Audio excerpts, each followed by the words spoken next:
మాత్రమే ఉంది.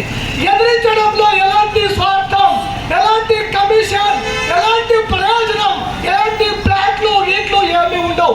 కేవలం ప్రజల సంక్షేమం మాత్రమే ఎర్ర జెండా ఎజెండా.